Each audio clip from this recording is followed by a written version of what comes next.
Hey, welcome to my channel, or welcome back, loyal viewers. I'm Kerry, the nosy housefrau, and today I'm going to be following up on the Keemstar video I posted yesterday. If you watched that video, you'll understand that I'm going to respond to the apology I was talking about regarding Keemstar's comments to Total Biscuit 100 years ago. In the description box below, I will link yesterday's video in case you haven't seen it and want to watch that first and come back. If you are new here, I ask you to consider subscribing to this channel and perhaps hitting the notification bell. That would be using your powers for good, and you would be rewarded in heaven. Also, you have to tell me if you're a cop. Just saying. So, to continue, it seems like it was at least 3 years ago, because it was. It was 2016, I guess, when Keemstar posted his apology, and I did find it right after I uploaded. So it's good to know that he did apologize. However, I'm going to leave it up to you to decide whether or not you think it was too little too late. He didn't apologize right away. Here's what happened. I'm going to back up because I didn't know this when I posted yesterday. Originally, Keemstar tweeted out to Total Biscuit, "You've made the news," or "You're in the news," which is something he does for everyone that he does a news story about. I use the term news loosely. But every time he does a news story about somebody, he says, "You're in the news." He did a news story about Total Biscuit's terminal cancer and said, "You're in the news." And I'm sure it came across like congratulations. And it wasn't to congratulate him, it was to promote himself. So if an assistant or his wife or whomever was in charge of the Twitter at that time, possibly even Total Biscuit, saw it, they might not have really appreciated that tweet in the first place. So that's why he got the response, "You're not news." And he said it two different ways. One time he said, "You're not news." In his video apology, he said they had said, "You'll never be news." If the Twitter receipts I found are correct, it was, "You will never be news." And now, seeing it in context, it's much easier to understand why he would react that way and subsequently block Keemstar. It was something that really set him off, and that's why he went off on a rampage, cussing out his so-called idol and telling him that he looks forward to reporting the news of his death. So, after much consideration, he said it was weighing on his mind for a long time, he did post an apology, which I will link below, saying that he felt, that it was his idol, he liked him, he didn't think there was anything wrong with it, and he doesn't want to wait till he dies and then realize he missed an opportunity to apologize. He probably doesn't know how bad that sounds. I'm going to cut him some slack on that because he was trying to apologize. Apologizing sucks, but that's about all you get from me. I think it's too little too late. I think you should have it within you at a certain age in particular to not make remarks like that. Why doesn't he stop himself? Why doesn't he have a filter?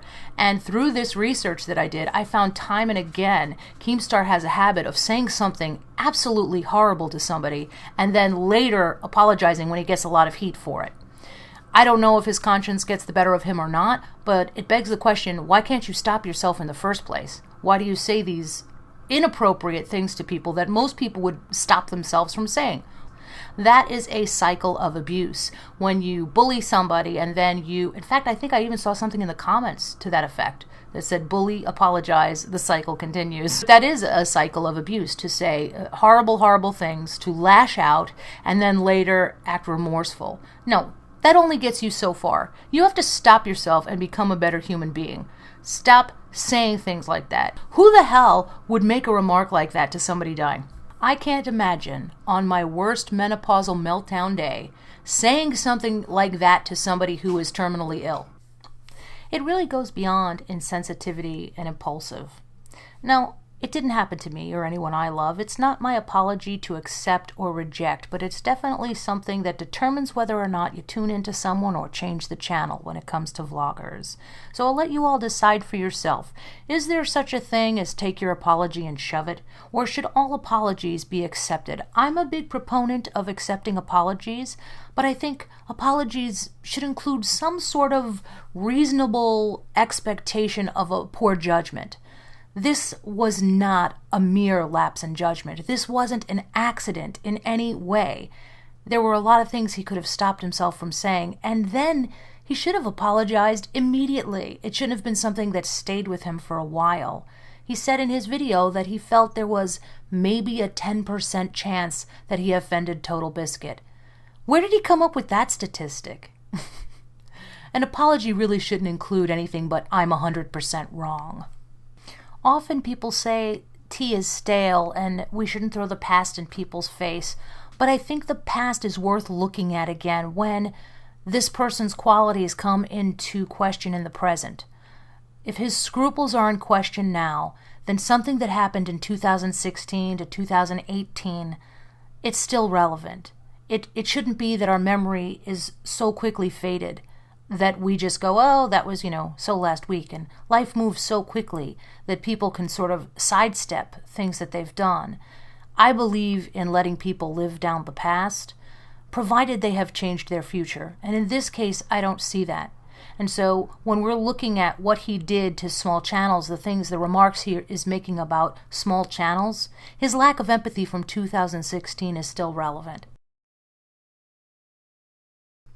This just in from Twitter. Mark Dice tweeted Keemstar, after my recent Twitter rant about YouTube demonetizing hundreds of my videos making fun of CNN, Alexandria Ocasio-Cortez, and other Democratic politicians, they DM'd me today and said the moderators consider my comedy demeaning and incendiary.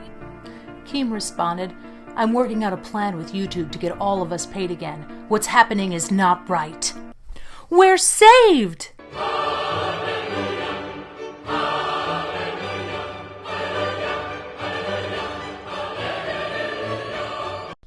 Wait a minute. Who exactly does this rescue entail in Keemstar's plan? Because it's occurring to me I might be a little bit like a third-class passenger on the Titanic, and his plan doesn't necessarily include all of us?